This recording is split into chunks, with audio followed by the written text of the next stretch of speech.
Hi there, Matt here for my 313th Booktube video, and today I'll be bringing you my October wrap-up. So first off, the numbers.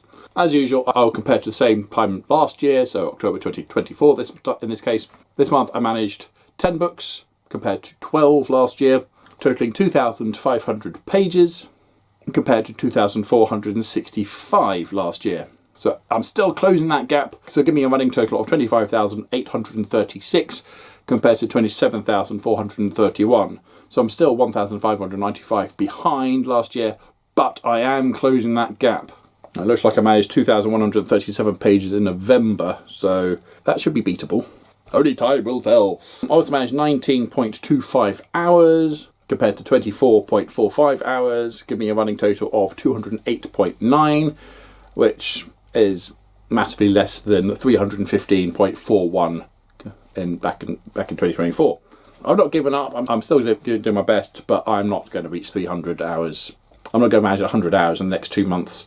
It's just not happening. Meaning that I have completed 120 titles so far this year, compared to 146 at the same time last year, which is 26 less, but I have read bigger books. So that's the numbers out of the way. What are the books?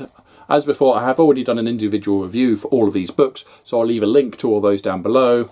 I'll basically wave it at you, give a quick summary, and then move on. So 10 books to go through, let's get cracking. So first up, I finished reading The Malevolent Seven by Sebastian de Castell to my wife. This is the beginning of a new fantasy series by the creator of Spellslinger, set in a different world where people who have magic have the ability to tap into one universe, to one alternative reality to have that type of magic. And basically 7 idiots are quested to go and do a thing. We really enjoyed it. We enjoyed it so much we've already well over halfway through book 2. Booktastic. And after that I then read October's Book of the Month, which was A Game of Battleships by Toby Frost. This is book 4 of the Chronicles of Isambard Smith. British pop culture humour, space battles, steampunk, all sorts of things in there. Absolutely ridiculous, hilarious, great stuff. Booktastic. And after that I then read Judge Dredd, The Complete Case Files 01, which contains 2000 AD progs 02 to 60, which are the very, very first Judge Dredd stories. I did this as a buddy read with Captain Samuel's sigils, so I'll leave a link to my video and my collaborative video with him on his channel down below. Do please go check those out. But we thought this was absolutely amazing, booktastic.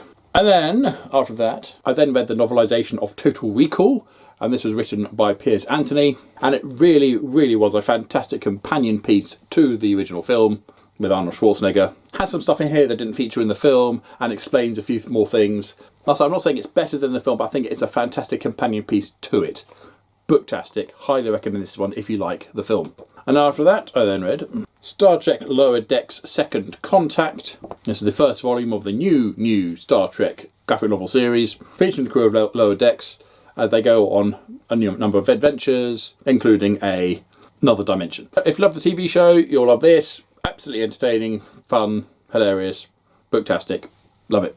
After that, I then read Arkham Asylum Madness. I got this one for the library. Shenanigans go on at the famous asylum as the story is told over a 24-hour period.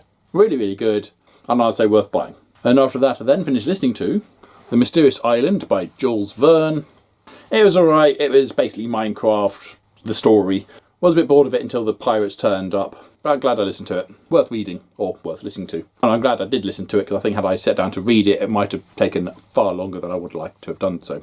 And after that, I then read To the Best of 2000 AD Volume 2. Along with Judge Dredd, this features some of the best stories from the 2000 AD comics. Some really good stuff in here, particularly the Nemesis the Warlock. But it had the second half of a story in here, which I spent most of the time trying to catch up what would have happened in the first half, which is a bit of a bizarre choice. Worth buying, I think. Possibly booktastic if the first half was in Volume 1. I don't know. Do recommend it though. And after that, I then read The Midas Legacy, Book 12 of the Wild Chase series by Andy McDermott. Explosive action-adventure series. A lot of fun. Completely ridiculous. Worth buying. And then finally, I then read Judge Dredd Origins, the origin story of Judge Dredd, Megacity 01, and the Cursed Earth and everything else. How the Judge Dredd world came to be, as it were. Required reading for fans of Judge Dredd. Booktastic. So there you go, that was everything I managed to read in October. So how did you do? Post a link or a list in the comment section down below and I'll go and check out how you did. Or did anything I show you catch your eye. Comments down below, please. But as usual, if you have nothing nice to say, then please keep it to yourself. Thank you. Don't forget to like, subscribe, and other YouTube things. If you want, and until next time, see you later.